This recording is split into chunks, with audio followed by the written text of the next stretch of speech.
In case there was any doubt, Ricky Bobby won the cat race. So I guess for the final, we said we were going to use the dog race. So think of some creative names for the dogs. Okay, we are down to the wire in terms of what we have left. So I thought I would just sort of summarize what we have left in the class. Okay, so remaining work in Engineering 213. So let's start off with homework. We have homework 7, which is due Friday, okay? Due this Friday. And that's your last required homework of the semester, okay? I do have a bonus homework, but the bonus homework is just doing the course evals, and that's due Friday after break.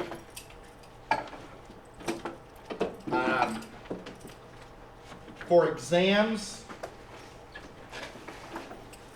you know, exam 3 is being graded.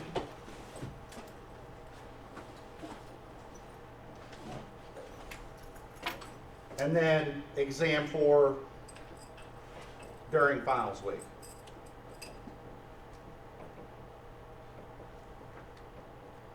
And then for lectures, for topics, we'll say this week we're going to be talking about friction. No class Friday. And then we'll say on dead week we're doing course review. And that is it. Like, that's the class. So, is everybody good with that? I can come up with more work if you want. There we go. That's what I thought. Okay. All right. Did everybody get the code? All right. So we're going to begin our last topic of the semester, which is friction. And we're going to have 2 lectures devoted to it. And the way that I like to split it up is I like to discuss concepts involving friction, and then sort of the tricky stuff, which is really the tricky stuff is just trig.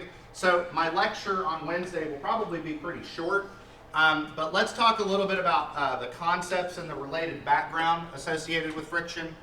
And so what you need to be able to deal with is, so for one, you need to be able to compute normal forces, which for today and the types of problems we're discussing today will seem like little more than a formality, and for the most part that's true, but when we start putting things on an incline, we have to be a little bit careful with that.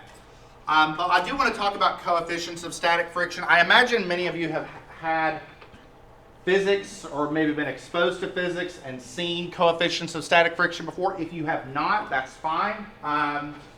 Because it's pretty straightforward to deal with. Okay, so the first thing I want to discuss is the difference between static friction and kinetic friction. So if you've never had a physics course, either in high school or here yet, let me explain what's going on with static versus kinetic friction.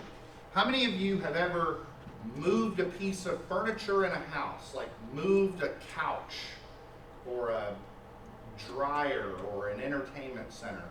One of the things that you will find is that a lot of times it's tougher to get it to start moving than it is to keep it moving.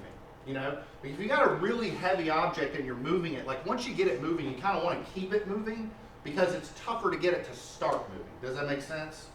So that's an observation that we can make about the real world, and then the model that we develop can reflect that. Okay, so the first thing I want to talk a little bit about is let's look at this image here on the top. So let's consider 2 objects in direct contact, and the simplest object would be maybe some sort of I don't know, box on the ground and the ground itself. So we'll say we have a box, and we'll say that box is sitting on the ground. Okay, and I did a really bad job of drawing this the bottom of the box is having some sort of curvature to it when we're saying it's in indirect contact. Okay, so the box has some weight associated with it, so we'll say that that's where the centroid of the box is, and the box is directing a downward force to the floor, right? Okay, so the idea is I have a box, it's acting downward. Now if the box is just sitting there, what that means is that the box isn't falling through the floor, okay? And the reason it isn't falling through the floor is because the floor is responding upwards, right? It's responding upwards with an associated force which we call a normal force. Okay, and I call it normal because, you know, the term perpendicular means at a right angle to a line, but normal means normal to a plane, right? So the force that the floor is exerting is normal to the plane of the floor. Does that make sense? Now, if the floor is flat, then the normal force equals the weight, right? And if it's at an incline, that can change. And that'll be the kind of stuff we deal with on Wednesday. But for today, let's just assume that the floor is flat. Okay, so in vertical perspective, sum of forces in the y direction, the box is in equilibrium. Okay, so now let's assume I take this box and I apply some force to it. Okay, now let's just have a thought experiment here. Let's say that the box weighs 1,000 pounds and I push it with 5 pounds. So let's do this. And I haven't given you any specifics on friction or anything like that, but let's just like use some common sense. If I have a 1,000-pound box in front of me and I push it with 5 pounds, do you think it's going to move? No, right? Okay. The reason why it's so, first off, let's take a step back. If I put 5 pounds on the box and the box does not move, is the box in static equilibrium? If it's not moving, it's in static equilibrium, right? So, but how does that work from a sum of forces in the x direction? Well, if I'm putting a 5-pound force this way, there has to be some 5-pound force going the other way, okay? And what I'm proposing is that 5-pound force is going like this, and we'll call that F sub F for friction, okay? What I'm saying is that the 5 pounds is not enough to overcome the friction that was developed between the floor and the box. So when I push on 5 pounds, it's not enough, okay? Now, what if I were to change that 5 pounds to 500 pounds? Well, that's changing things a little bit, right? That's changing the situation. Okay, all right, so just keep that in the back of your head. Now let's go back to the topic of moving the couch. And as we said, it's tougher to get the couch moving than it is to move the couch, right? Or sorry, other way around. Sorry, it's tougher to get the couch moving than it is to keep it moving. Let's put it like that. So here's what I'm proposing. I'm proposing that we have 2 different types of friction that we have to deal with in a lot of our engineering mechanics problems. So we're going to call static friction. I forgot a little colon there. I'm going to put that there because I forgot that. Okay, so we're going to have static friction and kinetic friction. So static friction, what I'm going to say is static friction is a force that impedes motion, okay? And kinetic friction is a force that is developed during motion. Now the way that we're going to model that is we're basically going to say, so let's take this example. Let's take this example, okay? So I'm applying this force. So imagine P is getting bigger and bigger and bigger. So imagine you're there moving the couch, right? And you're pushing it and pushing it and pushing it. There's a point when you sort of like break that friction and the couch suddenly moves. And so there's a sudden like decrease, and then it's just dragging along the whole way. Okay, so that's what that's saying, is that we develop friction until we get motion, and then there's a sudden jump and the force starts moving. Okay, and I think that that's probably reflective of what you would expect if you're actually in your apartment trying to move your couch. Okay, does that make sense? All right. So what we're going to develop are 2 important parameters. Okay, and I'm going to call these F sub M and F sub K, okay? F sub M is what I'm going to describe as the force required to begin motion, okay? So in other words, I'm pushing the couch, and it's that force, bless you, it's that force that's required to get the couch moving, okay? And so we're going to compute that as the normal force reduced by some coefficient. We're going to call that the coefficient of static friction. Whereas if the couch is moving, we're going to say, okay, we have a constant resisting force during motion, and we're going to call that the force generated during motion, or we're going to call that F sub k, okay? So there's going to be two parameters in our problem which we're going to sort of be able to hinge our analyses on, an F sub m and an F sub k. And they're basically these coefficients of friction multiplied by the normal force. And really, I would say the biggest thing about a friction problem to keep in mind is that a friction problem, these forces resist motion. And our problem that we're going to do today is a thought experiment to help you kind of understand how to draw the free body diagrams properly to sort of understand what's going on. Okay, sound good? Now, where do you get the coefficients? You can either look them up or conduct an experiment. For this class, what's going to happen is you're either going to be given your coefficients, or maybe the problem will be that you have to solve them, bless you. But there's never going to be a case where, oh, just figure out what the coefficients are, because we're not conducting any experiments in here. But one thing I will tell you is that we have the coefficient of static friction and the coefficient of kinetic friction. This is not always the case, but remember how we said that it's easier to keep the couch moving than it is to get it moving? So the coefficient of kinetic friction should be a little smaller than the coefficient of static friction, and on the order of about 75% is what you're going to see. It's not always the case, okay? Because what we're talking about here, just so that everybody's aware, you know, see this right here, okay? I'm drawing this box and this floor as if they're smooth surfaces, right? But if I were to like zoom in right here, what I've got, like if I were to zoom in, is I've really got these sort of like irregular surface of the box and this irregular surface of the floor that are like sliding across one another. So you can't really say, well, this is always exactly 75% of that. There's a little bit of scatter there. But if you want to rule of thumb, the coefficient of static friction is, or the coefficient of kinetic friction is somewhere like 70%, 80%, something like that, of its corresponding coefficient of static friction, okay? What these coefficients are trying to do is basically say, let's just assume these are smooth surfaces, and let's come up with a proportionality constant that we can account for that friction. So there's a little bit of empiricism developed into these. Okay, make sense?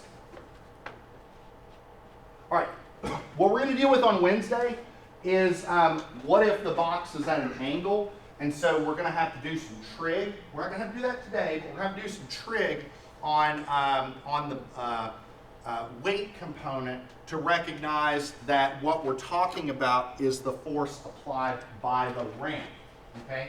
Now, weight is always going to be acting vertically, but the ramp and the normal force may not. Okay. Let's have some discussion with Yoshi. All right. This is Yoshi. If Yoshi doesn't bring a smile to your face, why not? I'm just kidding. Okay, I'm using Yoshi here as an example to sort of have a thought experiment here about friction, okay? And I'm gonna, in the slide, I had some questions, but I'm gonna sort of deal with them on the fly here on the screen here. But I've got Yoshi here, and so Yoshi here is standing on this platform, on this floor, and I've got a 50 kilogram box that's sitting on the floor, okay? And I've got this 100 Newton weight that's sort of like, you can see like the way it's acting, it's sort of wanting to pull this way, right? Does that make sense? Okay, so before we get into this, okay, I want to do some base computations.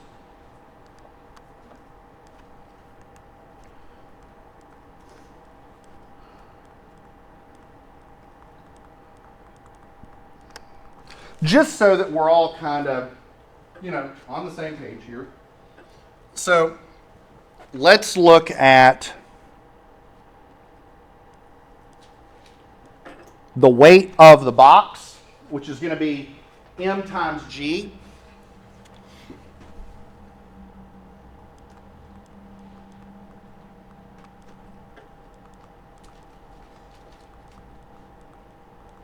So the weight equals mass times gravity. So basically I'm just trying to take this and turn it into a force. And so when I do that, that comes out to 490.5 newtons. Is that fair? Okay. And so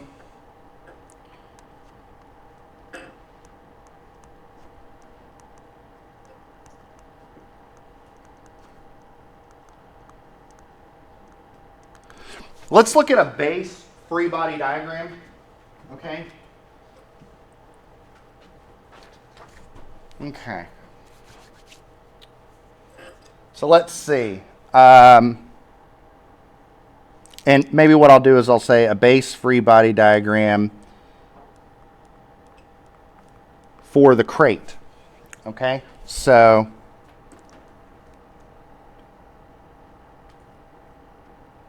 here's the crate, okay? And here's the center of gravity of the crate. And we're not worrying about moments or anything like that with this. We're just trying to keep it simple. Just to explore the concepts involving friction.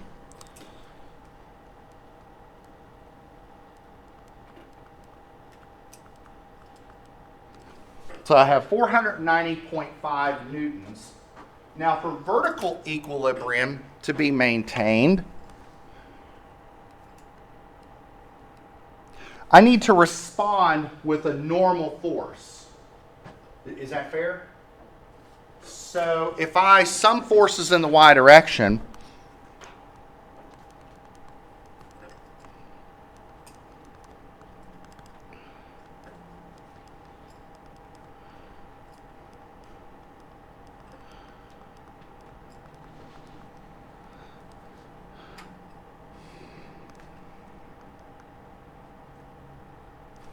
I've got that. If 490.5 newtons is going down, then the same force has got to be going up to maintain equilibrium. Okay? Now, for my base free body diagram, there's going to be a horizontal force, but for now I'm sort of ignoring this 100 newtons because right now I'm just trying to figure out the normal force. We're going to get to that here in a bit. Okay? Does that make sense? All right. The other thing I want to mention,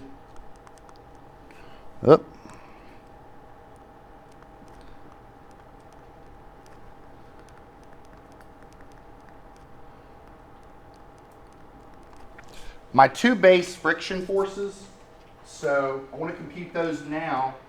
We're going to do an F sub m and an F sub k. So F sub m and F sub k. So F sub m is going to be mu sub s, so that Greek letter is mu sub s times n.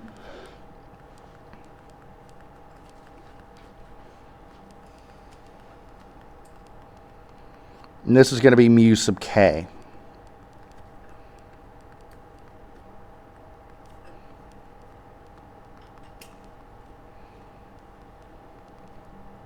Okay. Just to make sure everybody's awake this Monday morning, late Monday morning, what are we getting for F sub m?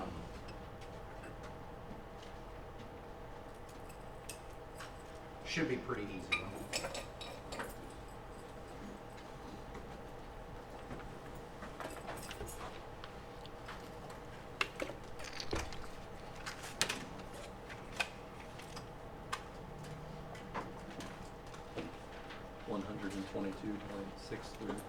Okay, so 122.63 newtons. And this one's going to be, this one's pretty easy, I think, because with the numbers, this is just going to be 98.1, right? Yep. 98.1, okay. 1.8. What's that? 0.18? Okay. Tell you what, let's do this. I'm going to use, we'll say 2. We'll call this 6. We'll go 10th place because I think our observations that we're going to do, I think they'll be fine either way. Is that okay? Okay. Now on the slides, I asked you a series of questions, okay? Let's go through those questions one by one. Okay, so here's the first question that I asked you.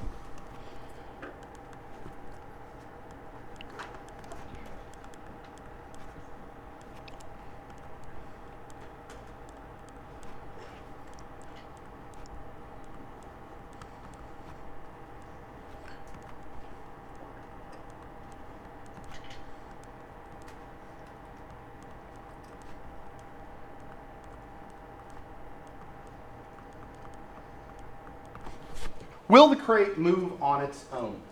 If not, what is F sub F? Okay. All right. So, in order to answer this question, and in order to answer a lot of the questions in this problem, we're going to answer this with a free body diagram. Okay? So now we're going to start looking at the lateral force, okay? So let's see what we can figure out here. All right, so we've got our floor. We've got our box.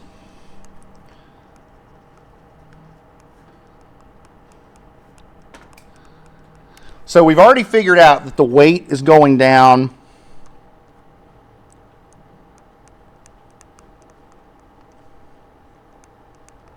And we've got that the floor is responding. Okay. Okay. Now, what's happening up here on the crate is that, and this is, so this question is no Yoshi. Yoshi's not there. So it's just the box and the 100 newtons. So the 100 newtons, I've got it hanging, but it's sort of going to yank on the box to the right, isn't it? It's going to pull the box. So I've got 100 newtons. Okay. Now I'm going to draw my friction in green because I kind of want to make a point. Which way, so let's assume friction does not exist. Which way will the box move with no friction? To the right. The thing about friction problems is friction serves to impede potential motion. So for friction to impede potential motion, friction would act to the left. Friction is going to work against the box's motion. Okay? Does that make sense? All right. So let's do this.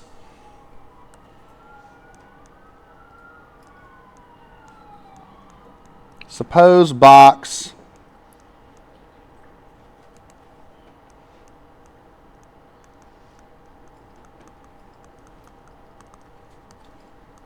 let's just suppose that the box remains static. It's almost like we're in a statics course or something. So let's just suppose that it remains static. Okay? So how would we determine if the box is sitting still, how would we determine what F sub F is? What does F sub F have to be if the box is sitting still? 100, right? And how do you, like, what would be the formal way of describing that? Well, the sum of the forces in the x direction must be 0.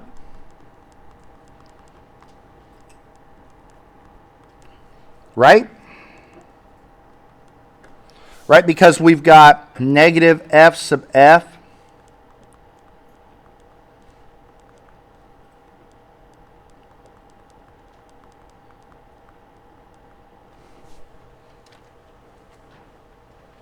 so that we have that, right? Is that possible? Well, what's our model for friction? So our model for friction says that we go up to F sub M, then we have a sudden jump down to F sub K, right? That's our model, right? So if the box is sitting still and I put some force on it of 100 newtons. Remember, this was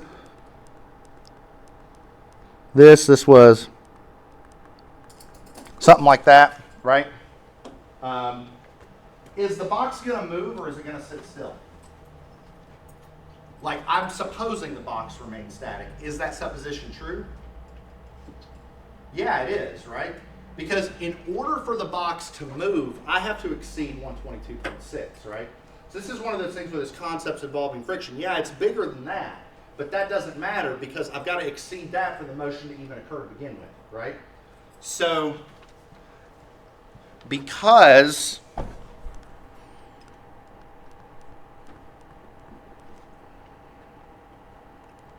100 newtons is less than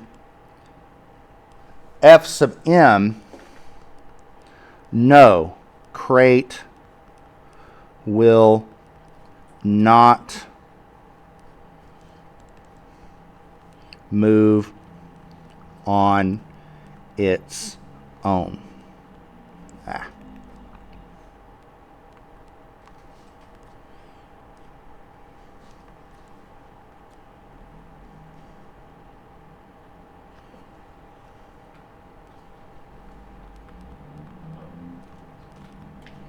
And by the way, what is F sub F? It's 100 newtons.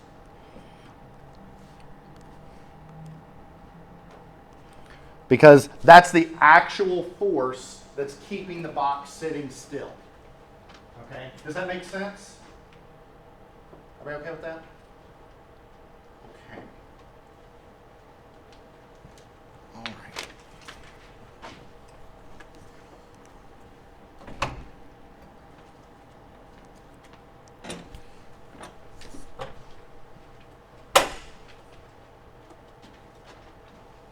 All right, now let's bring Yoshi into the picture.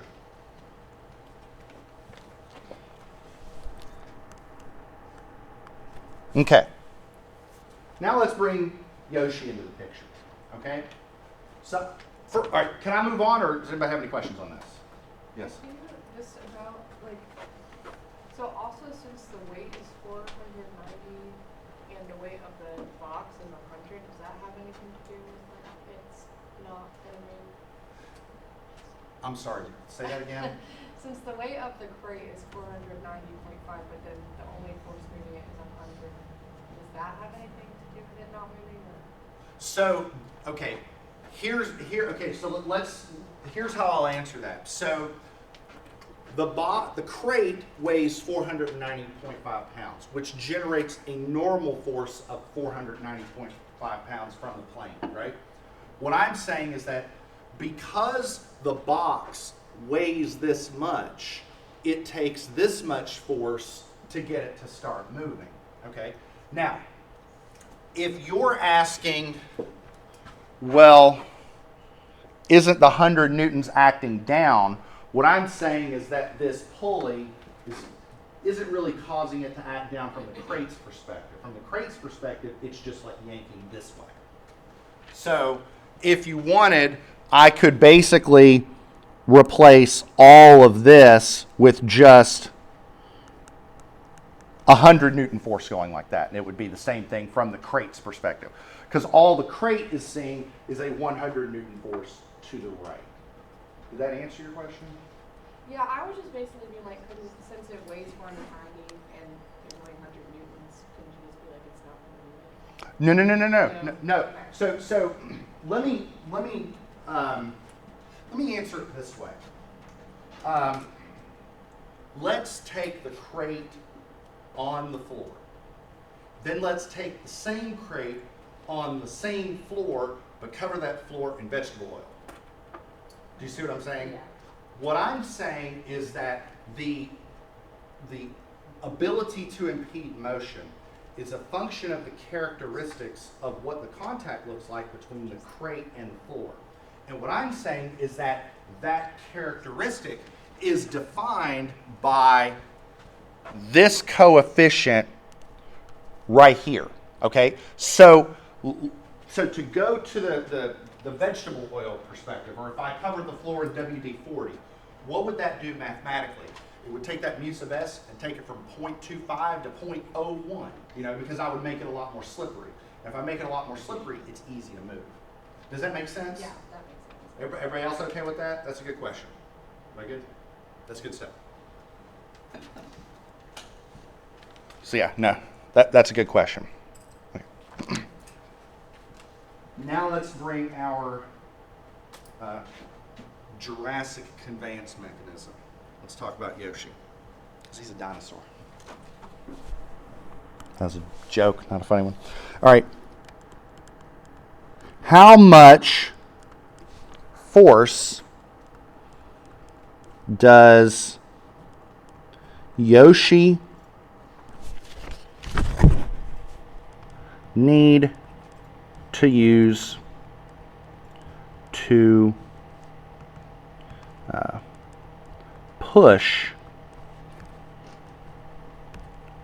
push the crate into motion?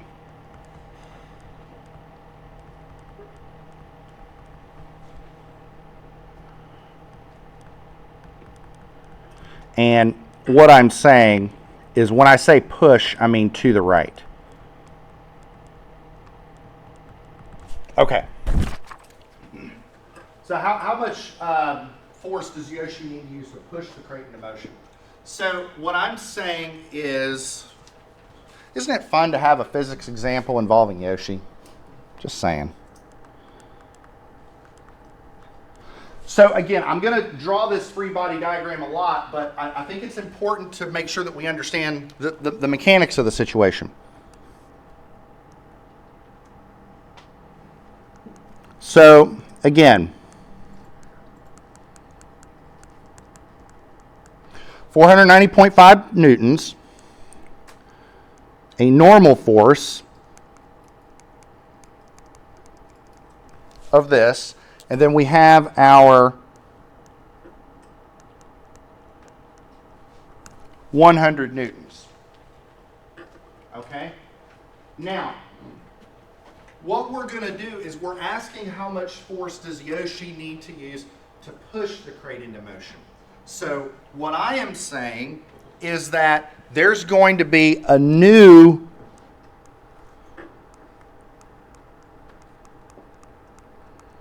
F sub Yoshi pushing the crate this way. So which way is the crate wanting to move? To the right. So which way will friction act? To the left. Okay? But here's the thing. Do we know what that force is now? Because what's the question asking? How much force does Yoshi need to use to push the crate into motion? So to get the crate into motion, like I have to push it such that I get the force, such that I get this friction to what value before it starts moving? F sub m.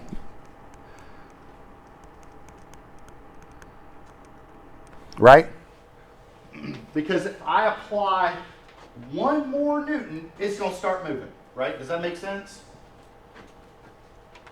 So if I sum forces in the x direction,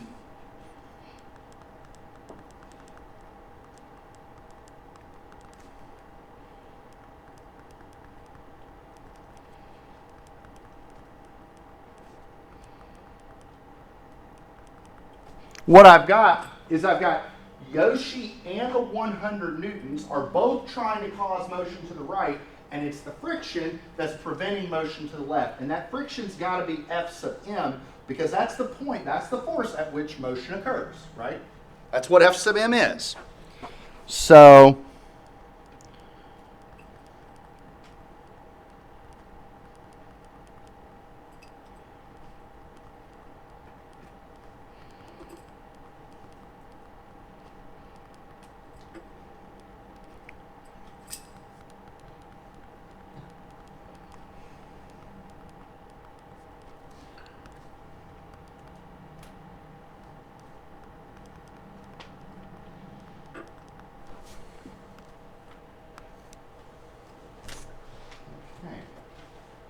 let's take a step back. How are we feeling about this? Does this feel good? Like, is this easy? Okay. I want to ask a conceptual question. I'm just curious what everybody's thoughts are. What if we did this problem 100% exactly correctly, computational correctly, but F sub Yoshi was negative? How much force does Yoshi need to apply to push the crate, and then we got a negative force? What do you think that would mean? I think I know what it would mean. Would we be moving in like the first scenario without the push? Exactly right. It would have been moving anyways, right? It would have already been moving, right? Because what we would basically be saying is Yoshi would have to be acting the other way to prevent it from moving, right? So another way of solving part one would be to do part two and see if you got a negative answer. It's a roundabout way of doing it, but it would have worked. Does that make sense? Okay. So you get why I call this like concepts involving friction, because it's more just like getting you thinking about it than it is like some, cross product type problem. So, okay. Does this make sense? Everybody okay with this? So now let's ask a different question.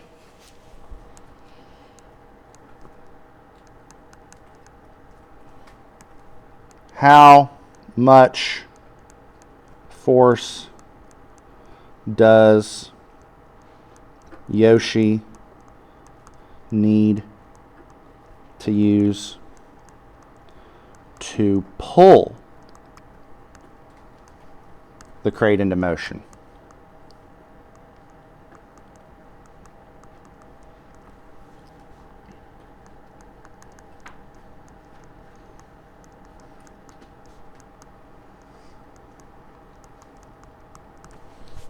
So the idea now is Yoshi's trying to get the crate moving to the left, okay?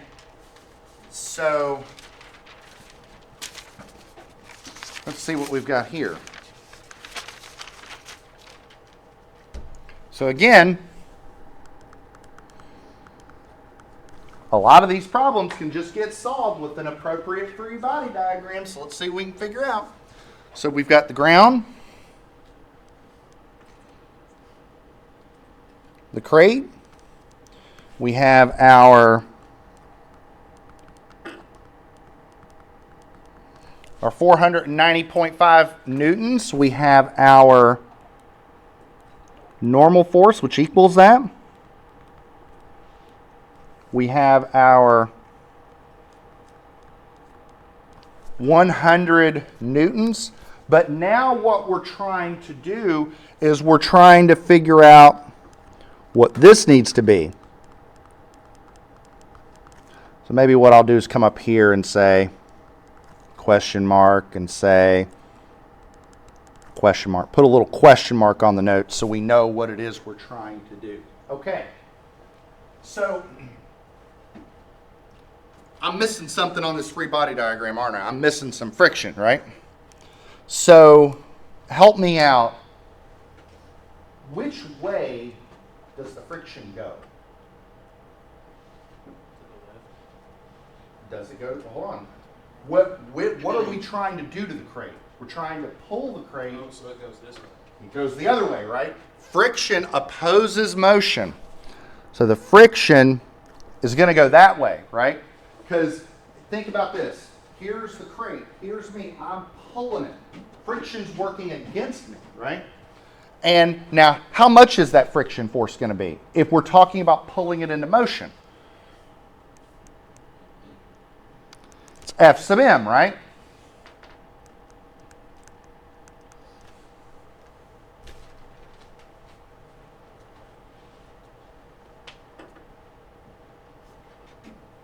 So now we'll sum forces in the x direction. Bless you.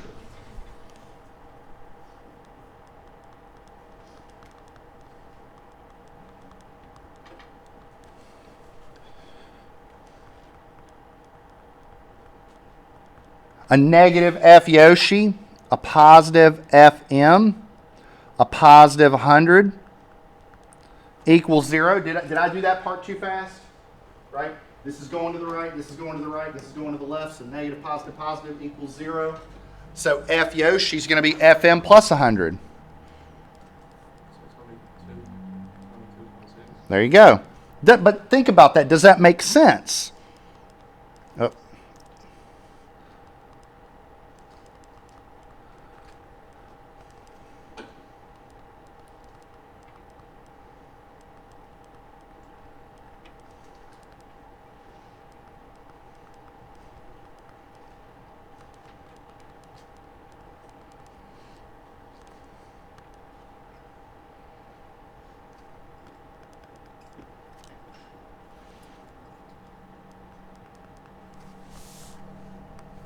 I mean, does that make sense?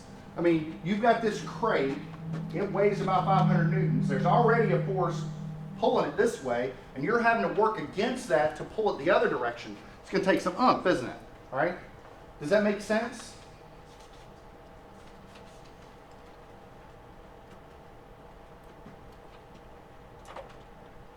Okay. We only have 2 questions left on this problem, and these 2 questions, no Yoshi. We're done with Yoshi, so it's a shame. All right, so let's look at question 4.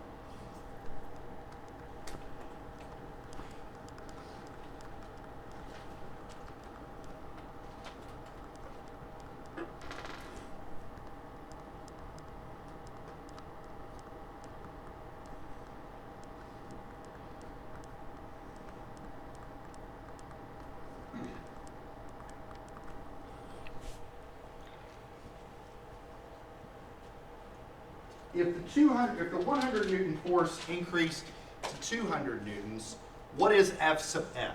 So this one I think is probably pretty easy because remember, F sub M is 122.6 newtons, and then F sub K was something like 98.1 or 98.2. I don't remember which one of those.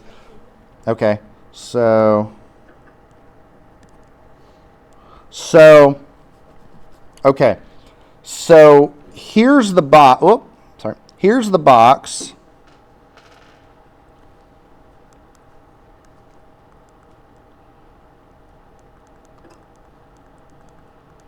So there's that. Responded with a normal force. And then, so here's what I'm going to do. I'm going to say 100 newtons, but no, 200 newtons. And then friction responds the other way. But can anybody like tell me what's going to go on? Like what's going to happen here? Is the box going to move? Yes. Why is the box going to move? It's going to move because 200 newtons is greater than F sub what? M.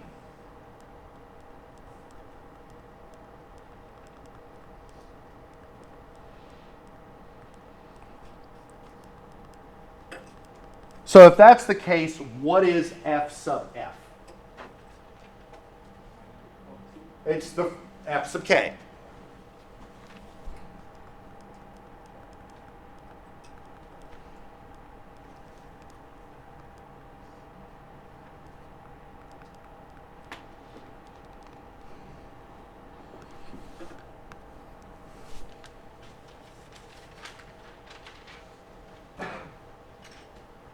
Okay.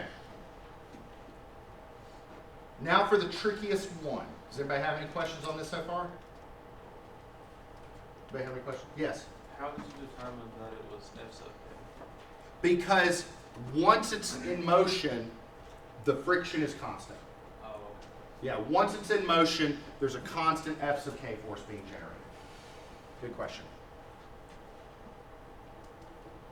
Sound good? Okay. Now here's the tricky one.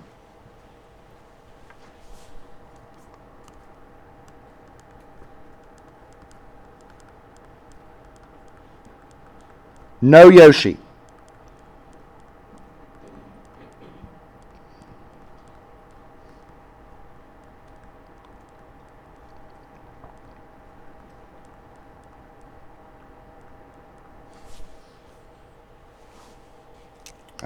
Let's do weight.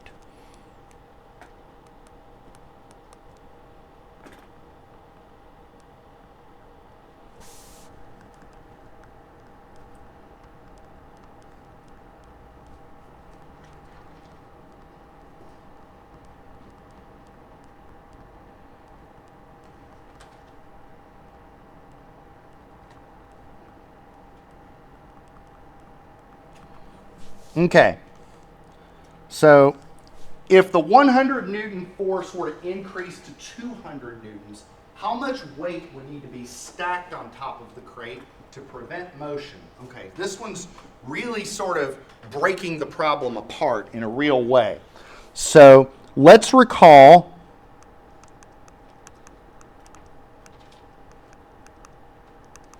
let's just have these sort of on hand, because this is really breaking the problem apart.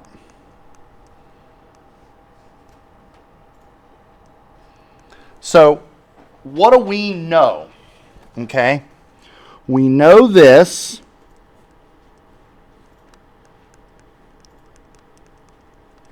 Okay, and now what we're going to do is we're going to assume a weight applied on top of this. And so we'll call that P. And I don't know what P is. Okay. By the way, is the normal force going to change now? Yes. That's what I said. It's really breaking the problem apart. Okay. I'll try and knock this one out pretty quickly. So we took the 100 newtons and changed it to 200 newtons. So if the box is wanting to slide to the right, that means that friction is going to the left. Is that fair? Okay. So let's just keep this simple. If I sum forces in the x direction, would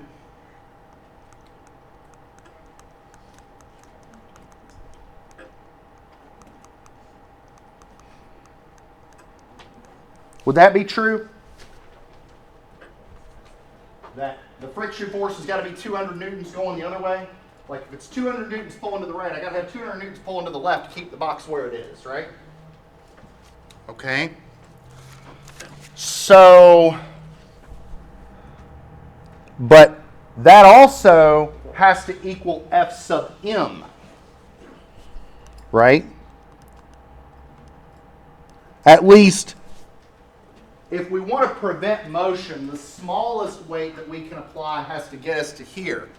So if F sub m is mu sub s times n, therefore, and this has got to equal F sub f, then the new normal force, we'll call it N nu, has got to equal F sub f over mu sub s.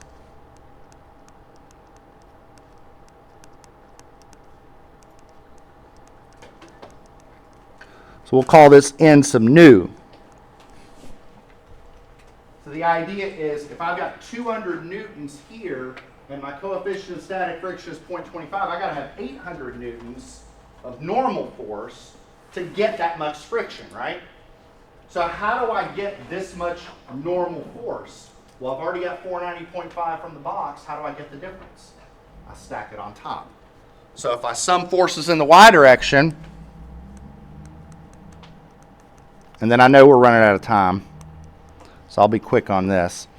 So I've got N new minus W minus P, and I'm trying to figure out what P is. P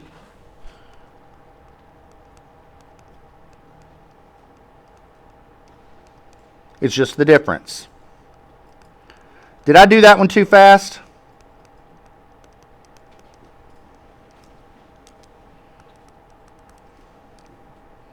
And the difference is going to be 309.